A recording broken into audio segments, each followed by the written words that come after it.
రాష్ట్ర ముఖ్యమంత్రి రేవంత్ రెడ్డి గారు కేరళలో ఎన్నికల ప్రచారంలో ఈరోజు మాట్లాడుతూ విజయానికి ఓట్లేస్తే మోడీకి వేసినట్టుగేనని, మోడీ విజయన్ బ్రదర్స్ అని మతి భ్రమించి మాట్లాడుతున్నటువంటి పరిస్థితి కనబడుతుంది. ఒకనాడు తెలంగాణ రాష్ట్రానికి ప్రధానమంత్రి వచ్చినప్పుడు ఆయనను పెద్దన్న అని పొగిడినటువంటి ముఖ్యమంత్రి రేవంత్ రెడ్డి ఇప్పుడు మోడీ విజయన్ బ్రదర్స్ అని మాట్లాడుతున్నాడు. అంటే ఆయన అపరిచితుడిగా మారి మాట్లాడుతున్నటువంటి ధోరణి కనపడుతుంది. తెలంగాణ రాష్ట్రం దేశంలోనే ఫస్ట్ అట, అక్కడ కూడా యూడీఎఫ్ ప్రభుత్వాన్ని ఎన్నుకోవాలట. కేరళలో ఎల్డీఎఫ్ ప్రభుత్వం విద్యారంగానికి 24% బడ్జెట్ కేటాయిస్తుంది రాష్ట్రంలో. నువ్వు 8% కూడా కేటాయించడం లేదు. అక్కడ వైద్యం ఉచితంగా ఉంది, ఇక్కడ వైద్యం వ్యాపారంగా మారినటువంటి పరిస్థితి ఉంది. పేద ప్రజల ప్రాణాలు పోతున్నాయి గాల్లో. అట్లాగే ఉద్యోగాలు భర్తీ చేస్తామని భర్తీ చేయలేదు. 2500 మహిళలకు ఇస్తామని నువ్వు ఇవ్వలేదు. వ్యవసాయ కూలీలకు 12,000 ఇస్తామని, కౌలు రైతులకు 15,000 ఇస్తామని, ఇంద్రమ్మ ఇండ్లు ఇస్తాం పేదలకు అని చెప్పి మాట్లాడి వాటివన్నీ అమలు జరపలేదు. దేశంలోనే కడు పేదలు లేని రాష్ట్రంగా ప్రకటించినటువంటి రాష్ట్రం ఎల్డీఎఫ్ ప్రభుత్వం అధికారంలో ఉన్నటువంటి కేరళ రాష్ట్రం. మీకు చేతనయ్యిందా?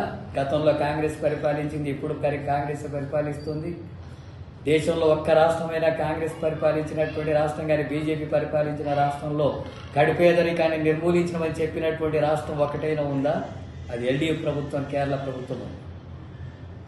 అక్కడ అందరూ కూడా అక్షరాస్యులుగా మారడానికి, అందరికి కూడా ఏదో రూపంలో ఉపాధి అవకాశాలు కలగడానికి అక్కడ ఎల్డీఎఫ్ ప్రభుత్వం ప్రధానమైనటువంటి కారణం. ఇలాంటి విషయాలంతా కూడా మభ్యపెట్టి ప్రజలను మోసం చేసేటటువంటి పద్ధతుల్లో అక్కడ ముఖ్యమంత్రి మాట్లాడడాన్ని సిపిఎం పార్టీ రాష్ట్ర కమిటీ తీవ్రంగా ఖండిస్తుంది. ఈ విషయాన్ని ప్రజలందరూ కూడా అర్థం చేసుకోవాలని చెప్పి ప్రజానీకానికి విజ్ఞప్తి చేస్తున్నాం. మీరు అన్నట్టుగానే కేరళ ప్రజలు విద్యావంతులు, అన్ని విషయాలు ఆలోచిస్తారు.